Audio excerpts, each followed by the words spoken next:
Hello, my name is Nafisa, and today we're going to explore the spatial dynamics of crime in New York City. Urban crime's complexity affects community safety and quality of life, demanding a nuanced understanding of its socioeconomic, environmental, and spatial drivers. Research highlights the need for detailed analysis to improve public resource allocation, urban planning, and law enforcement. This study examines the spatial interplay between public parks, adult homelessness, and crime in New York City, aiming to inform more effective urban and public safety strategies. For ease and accessibility, a transcript of this presentation, links to all articles mentioned, will be available in the presentation notes. Alrighty, let's get started. So to really get a grip on urban crime, we need to look at how it interacts with things like social, environmental, and physical aspects of our cities. For example, back in 1995, researchers Branningham and Brettingham talked about how certain spots in cities like crime generators and attractors can actually encourage crime. This idea is super important for urban planning and keeping our streets safe, especially when you think about places like public parks that might become hotspots for crime. Now, there's also a strong connection between social issues like homelessness, crime.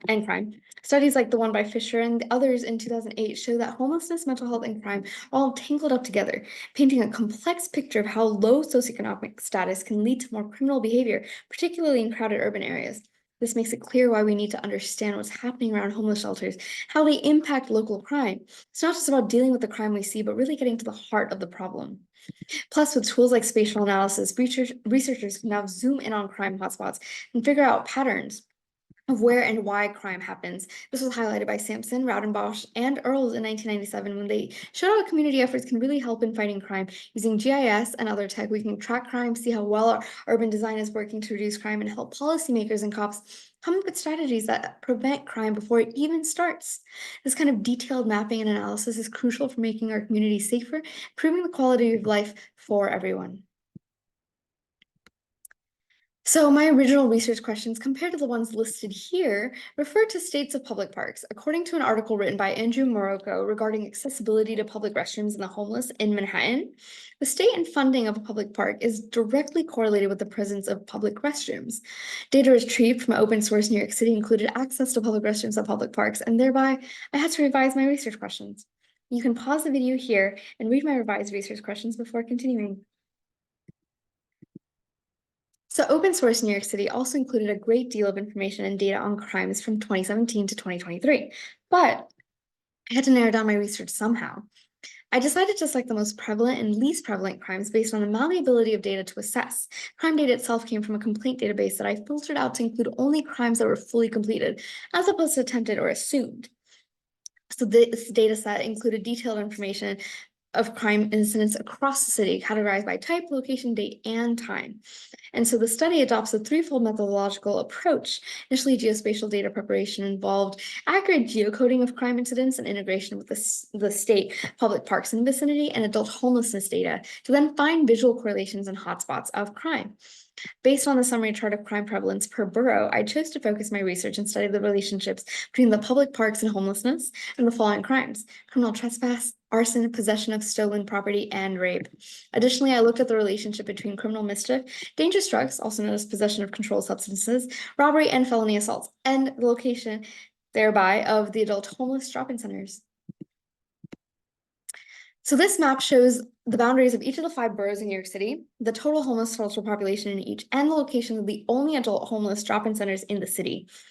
For example, Staten Island, as of December 31st, 2023, had a homeless shelter population of 291, Manhattan 665, Brooklyn 1861. Again, this is just the census is taken from the homeless shelters themselves.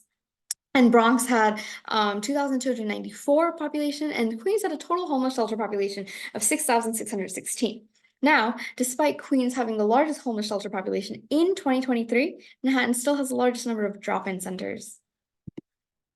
As you can see in this next map, the drop-in centers are fairly centralized to be nearest to the highest density of public parks, likely correlated to a similar population density of the area. According to New York City Comptroller, Brad Lander, there were an estimated 3,439 individuals in New York City living on the street and parks or on the subway on January 25th, 2022.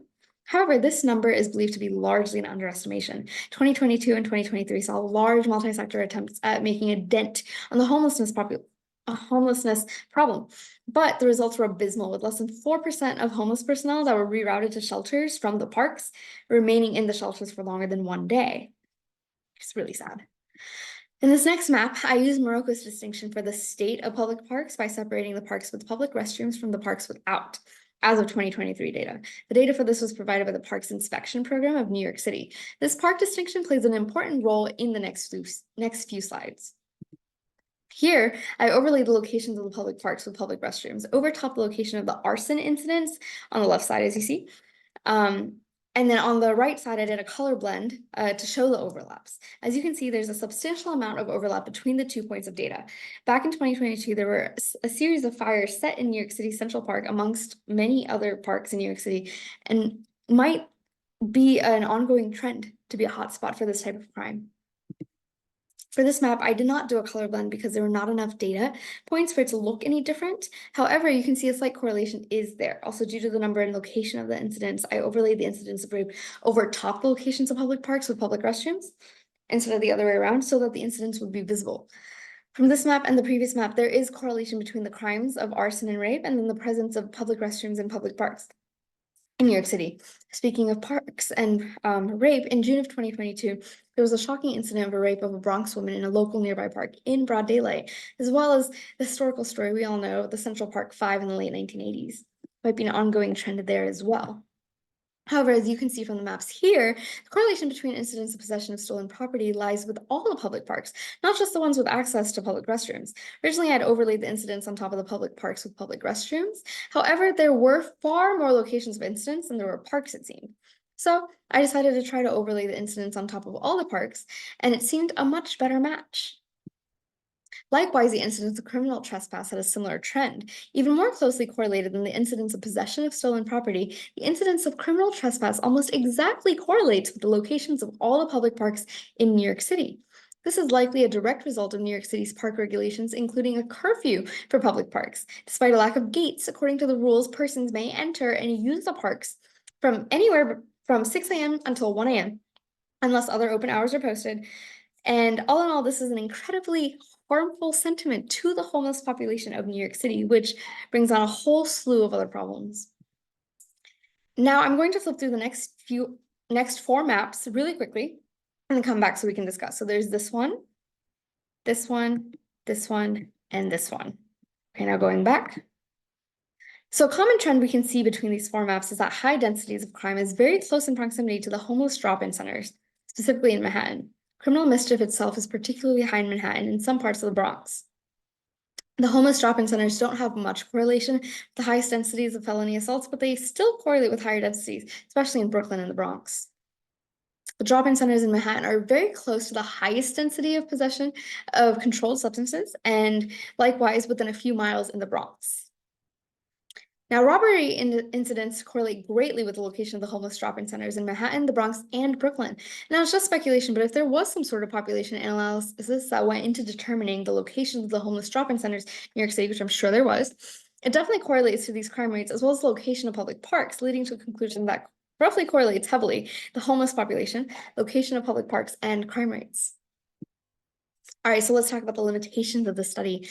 First off, I need to recognize that the data comes from a complaint database, which means it might not cover every single crime that happened. I only looked at fully completed crimes, and so anything that was attempted or assumed did not show up in the analysis.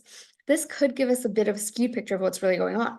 Also, I focus on specific types of crime, like criminal trespass, arson, possession of stolen property, and rape. But by doing that, I might be missing out on other important types of crime that could affect the results much differently. I chose these crimes because they were easier to work with, but it doesn't mean they're the only ones that matter.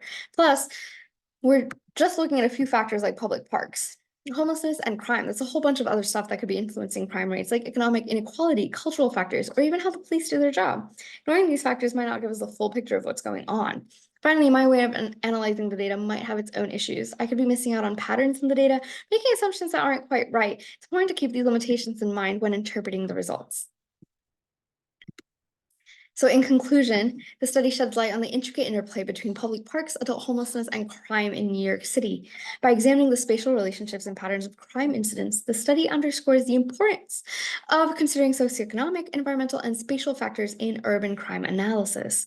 Findings suggest that certain types of crimes exhibit correlations with the availability of public amenities in parks and the proximity of homeless drop-in centers, highlighting the need for targeted interventions and urban planning strategies to address crime hotspots effectively. So what do we learn? Takeaways, right? Well, crime in cities in New York is a pretty complex thing. It's not just about bad guys doing bad things. It's influenced by a whole bunch of stuff, like where parks are, who's homeless, and what's going on in the neighborhood. But hey, the study isn't perfect. Complaint databases are great, but they might miss out on some crimes or only show us part of what's happening. I zoomed in on certain types of crimes and factors, and it helped spot some connections, but it's important to remember that we're just still scratching the surface. There's still a lot we don't know. We need more research to really understand what's going on. Looking at these different types of crimes, talking to people in the community, for example, and studying how things change over time can give us a much clearer picture of the issue at hand. At the end of the day, tackling crime means looking at the whole picture. It's not just about catching bad guys. It's about fixing the problems that lead to crime in the first place. By working together and addressing things like homelessness and inequality, we can make our city safer and better for everyone. So thank you again so much for watching. Please feel free if you have any questions to contact me at nkabi005@fiu.edu. Again, all the articles I mentioned today and everything else are going to be included in the presentation notes in the link below. Thank you again. Bye.